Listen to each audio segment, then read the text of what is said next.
Kia ora te iwi e haere ake nei I te karere, te rā pea ka mate te kura kaupapa motu hake o tā whiuau ki te kati I ona kuaha ki te kore e kitea he tūmuaki hō mo te kura.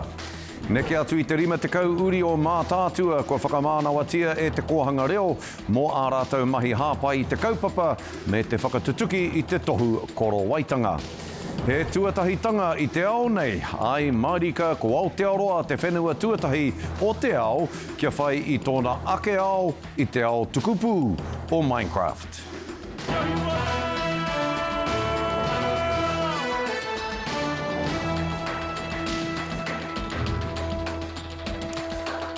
Nō reira kei ngā niho makao o te pō o te rangi a niwa niwa tēnā koutou katoa. Te rā pea ka mate te kura kaupapa motu hake o tā whiuau ki te kati I ona kuaha ki te kore e kitea he tūmoaki hō mo te kura. Ko tēnei kura nohi nohi I murupara I te rohe o te waiariki, te Kura-ā-iwi tuatahi o te motu, ko te Ngāti manawatanga tōna iho matua, tōna iho atua. Ko te tumanako nui hoki kia haere tonu te kura me tāna hāpai I te reo me ngā tikanga o te iwi, kai ati mo ti Chakiwai te pūrongo. Koinei nā mahi o nā tamariki o te kura o tā whiuau ia ata. E noho pūmau ai rātau ki o rātau kōrero tuku iho. Ngā reo pepeha, ngā kiwaha, kirehu, ake o te kāinga nei. Ngā baeta, ngā hitori, ngā whakapapa. Hewa I kua pēnei nā whakahaere tana I te korena o tētahi tumuaki mai rāno I te mutuna o te rātau. Ka teino ka rongo mo te kuahia mai au I te inanehi nei, mo te wiwi nei. Ko te mataara ngā whakaninginehi. He mahi nui mo tēnei hapori I kaitua whenua ki murupara. Te ua tērā, te mi te no Ngāti Manawake, e hautu I te kura, e koira te tunu whāina. I tuwhera nā tatau o te kura I te tau ruamanu, ko te arona nui kia rūmakina nā tauira ki tō rātau Ngāti Manawatana. Ka ua sa te tuku I te kupena, ki rohe te atu me te hao mai, ngā tāngata, e tikana, te hautu I te tau kura no te tau kāina. Te oranga taunitanga kai roto I ngā ringa o te me o Ngāti Manawa kai honei tonu. He mahi nui mo nā kura e noho ana ki ngā tua whenua, te rapu I te tanata e mārama ana ki ngā āhuatana o te hāpai kura. Mai mārama pū ke e rā kōrero katoa. Te tangata I tikana mo te kura nei. E ua ana ki te ao Māori te kimi te hunga e matatau ana ki te whakahaere kura. E mārama ana ki rā tua āhuatanga. Ka wai homa te haukaina tērā e wherawhera ko wai te tanata tika mo te tūrana nei. Ka ata noho te tuari, a te whānau ki te wherawhera, hea ngā tino āhuatanga. Te whāi ane rākau, koira ngā mea ka tino tohua e te tuari. Engari mo tēnei wā, I raro I te maru o tā whiuau mauna, e haere tonu ana o Nauri. Timo te Chakiwai, te Karere. E noho hakune ana te pirimia a hakoa te whakaitanga tau hoko tā ke kore. Te rāpea ka oti wawe I aia ki te whenua o Inia. E ki ana etahi o ngā rangatira, mā rātau tēnei whakaitanga e whakatutuki, ko te Premier a Christopher Luxon tētahi. Te rāpea, hei roto I te ono te kaurā e tū mai nei, ka mana I a rātau tēnei whakaitanga whakahirahira. Kei wainga nui te tira haere a te Premier, a Mikey Sherman. Ko te pirimia e whakakānohi nei I Aotearoa ki Inia. Ko ngā karakia huli e tohu nei te haiata hou o tira I te hononga hou I wainganui ngā whenua e rua. We look at this as a very powerful engagement, a very powerful opportunity. No te whakarewanga o ngā whiriwhiri ngā tau hoko I tēnei wiki I tere whakahihi e tahi. They have set a goal that this shall be the fastest trade negotiation that they have ever done. And there was a suggestion in the room that 90 days would be a good time frame. And what I would say about that is if 90 days was achieved, I promise to come back here in 90 days. In fact, we all do. He wero anō I whakatakotoria e te minita Pakihi o Inia. You mentioned that if we complete it in 90 days, you promised to come back. But you have not told us what if we were to complete it in 60 days. Piti atu ko te pirimia. Let's drive this relationship forward, and I look forward to Prime Minister Modi signing that agreement in 60 days' time. Thank you very much. He oi anō te hupeke. I'd just say I wouldn't take the 60 to 90 days literally. It'll take as long as it takes. It's important that we negotiate as hard as we can. Hei tā te pirimia tā Christopher Luxon, he o mangaroa te o maua. India's fastest negotiation was 88 days with the UAE. You have a record of going pretty fast. Do you think you can get it under that time? Well, we're going to get the best deal that we can, but I'd be surprised if we could do it in 88 days. Mō ngā take ua pēnei me te rangai miraka. And those few areas of sensitivity are areas we can very easily navigate or respect each other. I told you that we will deliver a free trade agreement in the first term. He pūkenga au taia, ia Christopher Luxon e tuki ana rai ki te rai me te āpōpō, o tira me e tahi tautohito te kēmu anō hoki. Yeah, a lot better than I expected, to be fair. He hit me a few times and then unfortunately he got me out as well. The Prime Minister, was he good? Yes, very, very good. Ko te manako ia ka puta te ihu mo te wārua nei. Mikey Sherman, te Karere. Neke atu I te rima te kau uri o Mātaatua, ko whakamānawatia e te Kōhanga Reo mō ā rātau mahi hāpai I te kaupapa me te whakatutuki I te tohu korowaitanga. Hei tā te pūrongo a Mokonui Ārangi Edmonds, he tāanga manawa mō ngā kuia o te kaupapa, te kite atu I te tini o te hungarangatahi e pihi ake ana. Ko te reo pōhiri ki ngā pia o te korowaitanga o Mātaatua, ki runga o tū te ao. Ko te tino kaupapa o tēnei rā, ko te whakanui I ngā hua o te korowaitanga, Mātaatua waka me o ana tauira ka eke ki ngā taumata o te mātauranga. Neke atu I te rima te kau ngā ringa hāpai o ngā Kōhanga Reo o Mātaatua, ki whakapōtaihia ki ngā hua nui o te tohu paitahi. Rima te kai mā whetsi pia mātau katoa kai te whai tohu I tēnei rani mō ngā wāhana rereke o roti I te kaupapa o te Kōhanga Reo. Mātau orana I te tohu paitahi, toko ono me wā mātau tūnāne rā toko rua, so toko waru kai te whiwhi te tohu paitahi tēnei rani. Ko te tui I te ao o te mātauranga e whai mana ai, e whai wariu ai, ngā whakaaro o te Kōhanga Reo ki ngā taumata tike. Ka whakapōtaingia etahi ka whakawhiwhia ki te tohu whakapakari, tohu paitahi I te rangi nei. He taumata nui tērā I tohea nui tia e mātau I roto I ngā tau, kua tutuki ka whakanui a rātau I te rangi nei. Ahakoa atua au atu I te toru te kautau, halolo heo e mahi ana I te Kōhanga Reo o te teko. Nō te rangi nei whakawhiwhia ai ia ki te tohu paitahi, tautoru. Koera te tohu I whakaritehia e hea nā tau ki muriho, tori te kautau pia ki muriho, pāna ki te Kōhanga Reo ake, kia whai mana ai wā tātou kuia I te wai mahi ana rātou I roti te kaupapa. Nō reira, ko tēnei tohu hāngai tonu atu ki tātou, ki wā tātou kōhana. Ko tei noho tima rai watahi ko Philip Marshall I whakawhiwhia ki te tohu tike, o ngā mahi nui kua o ti a rāua ki te hāpai I te kaupapa. Koerei tēnei tohu I whakawhiwhia, ai aku mahi kararehe, ai aku mahi ika, ai ngā mahi o te tai ao. Hirini, whakahirini mea opini ngā ahuatanga katoa, e noho pipi ake ai ki roto I te tangata.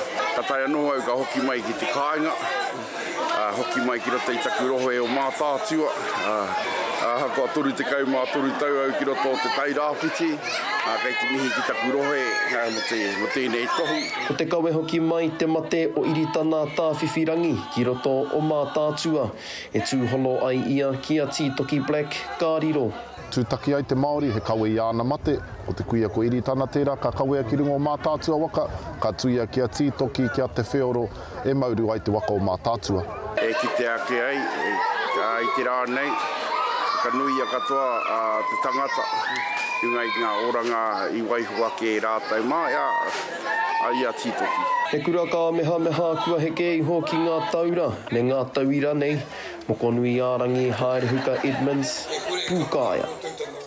Hei muri ake i ngā whakatairanga e karema, he tuatahitanga i te ao nei, ai marika, ko Aotearoa te whenua tuatahi o te ao, kia whai i tōna ake ao i te ao tukupu o Minecraft.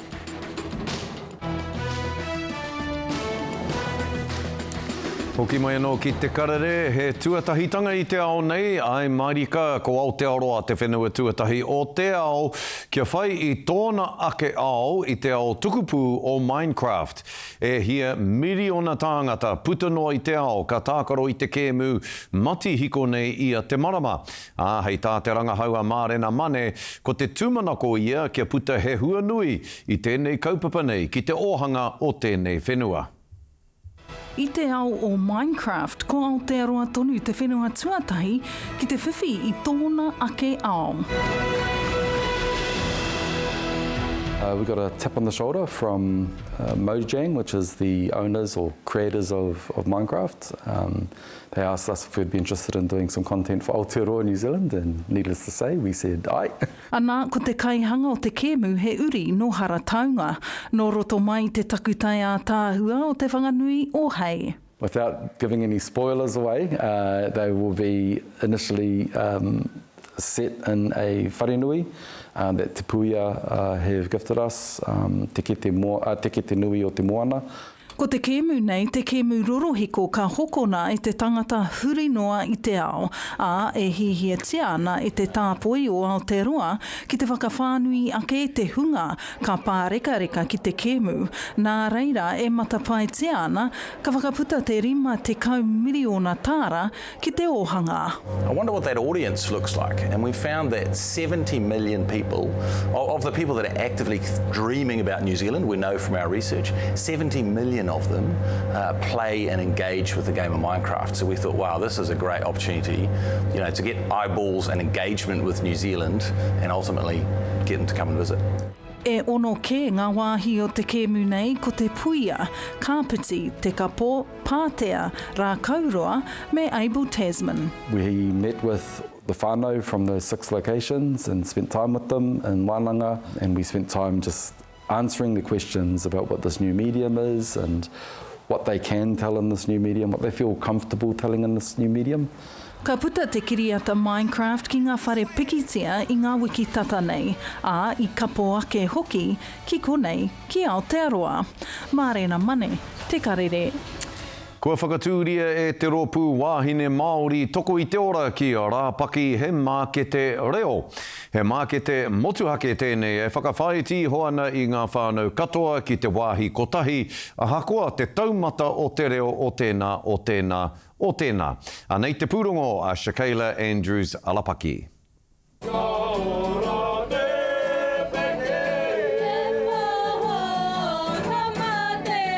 E whiti ana te rā ki runga i te Mākete Reo kei whakaraupō.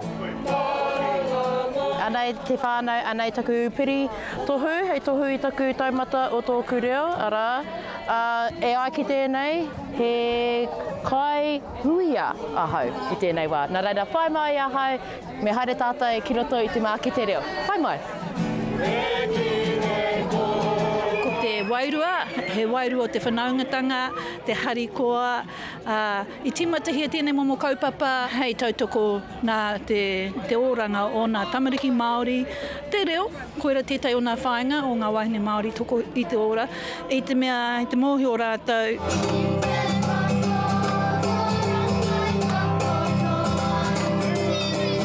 Tuatahitanga tēnei Mākete Reo mo te rohe o Waitaha. Ka mutu ko te aronga nui kia whakawhiti kōrero ki te Maria i roto i te reo Māori i a rātou e hoko haere ana. Koera tētai o ngā whāinga o ngā wahine Māori toko i te ora, kia te hauora, mātauranga me te reo. Nō reira e kia ngā tau i mua i whakaro mo kia pāho te reo i ngā wāhi katoa, i te taone, i ngā toa, engari he roa te wā ki te ata whiriwhiri me pēhea te whakahaere tēnei o ngā Mākete Reo. e hāpai ana ngā rangatahi o te pā o rā kai hautu i ngā toa. Kei te hea a whina koe. Nā reira, what does that mean in te reo Pākehā? Would you like some help? E whātara e rima te kauheneti te utu o tēnā. How te reo te whakapākeatanga? The cost of that is $4.50. Ko ngā toa, pēnei i a Mako Designs no Wairewa e hoko atu i a rātau rawa. Kore kaha, ka tai e au te kōrero etahi, mō te kōrero rero pēnei, engari kore e tino kaha. I tino kaha, tēnei māketea, toko maha ngā tangata whenua kei konei, me ngā tangata tauiwi hoki. He pai te vibe kei konei. I kapo hoki tēnei mā ki te reo i te aroaro o ngai Māori o ngai tauiwi hoki. He ahenga pai tēnei ki te hono, ki te ao Māori. He he Pākehā koe, he tauiwi koe. He ahenga pai tēnei ki te hono, ki te ao Māori. He kaupapa pai ki au hau ki tōku whānau. He pai ki te rongo i ngā tangata e kōrero ki tō taua.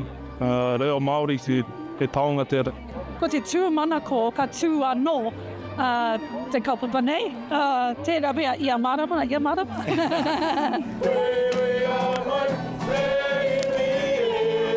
Tāre ana te wā, mena ka whakatū, he mā ke te reo anō. Shikaila Andrews Alapaki, Tahu News. Neke atu i te kotahi o rautau i te tīma waka kōpapa whakamutunga no te hiku o te ika. Engari kātahi anō e tahi kōhine ka whakatū tīma hou. Kei te aurere rātau e whakangungu ana ko te ingoa o tō rātau waka kōpapa ko tū kāriri. He mea hanga e tā heke nuku mai Busby nōna e ora ana. Anei rā a Harata Brown.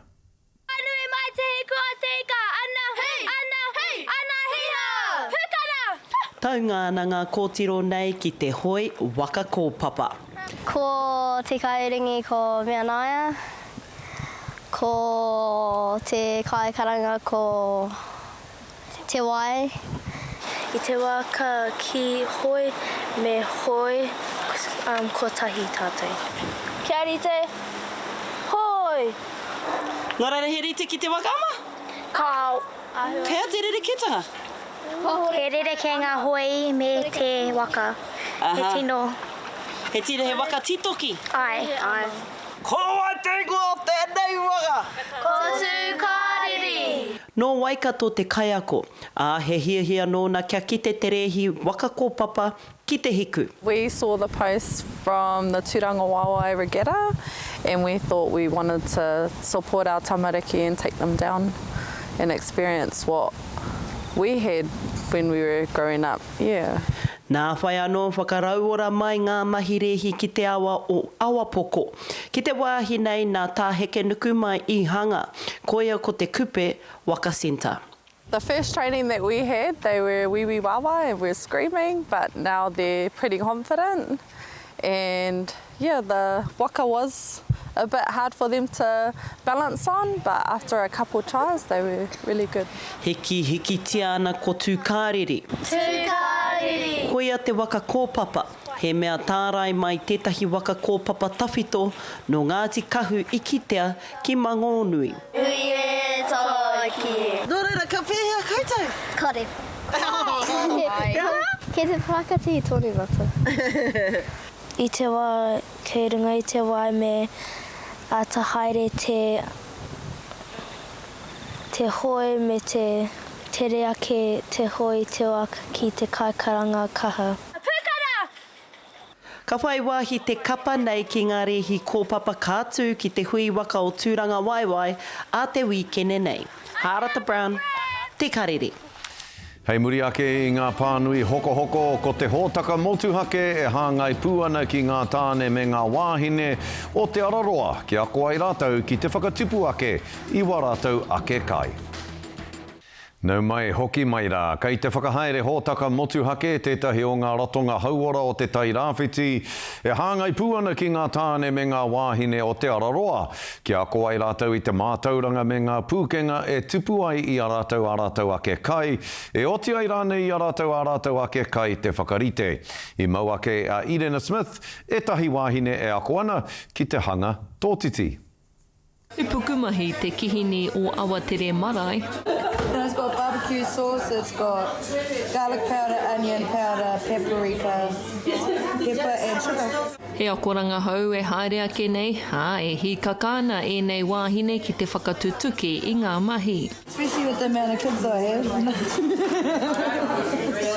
How many is it? 6 with another one on the way. Ko ira wahine te ingoa o te kaupapa nei, e whakahaere he ana e mana ki Matakawa, hei āwhina i ngā wāhine ki te whai pukenga hou mā rātou, me a rātou whānau. It's been good. Very good, just Manaaki Matakawa bringing the community together, significantly our wahine. Nā ngā wāhine anō te hiahia kia ako i te mahi tōtiti. I te mea hoki rā, ko tike te kaupapa tāne, tēnei mahi. Te nui ngotu wā, e ai ki te tangata, mā te tāne ki nei o ngā mahi. Nō reira, te kite au i te mana o te wahine. And where did you learn how to make sausages? YouTube. I'm still learning. So, yeah, we taught some men and some boys. I think these fellas got it a bit sister. Ko hoki mai tēnei uri o Aotearoa marae ki tōna ukaipo, whai muri te noho taone mō ngā tau maha. Tau mana ko ka whakahoki nei pukenga ki te kāinga, toki tama, tana tino kai, e te wana tino kai ko ngā tōtiti. Nō reira, kei konei hoki ia, e hāpai i te kaupapa, kia rongo hoki ia, te mahi nui, i roto i tēnei mea te tōtiti. Nā te nui o te utu mo te kai, me te noho tua whenua, he mea nui mā ngā wāhine nei ki te tū i runga i tō rātou ake rangatiratanga, mo te hao, me te whakatika, i a rātou ake kai. Well, so you don't need to spend your money at the shopping, make your own sausages. I learned something new today. E hara pea i te mahi mā noa, engari kua whakaki teke te mātauranga me ngā puku hoki o te pāhara keke. Irana Smith, te Karere. Nō reira koe nā tā te karere mō tēnei rā tūrou Hawaiki.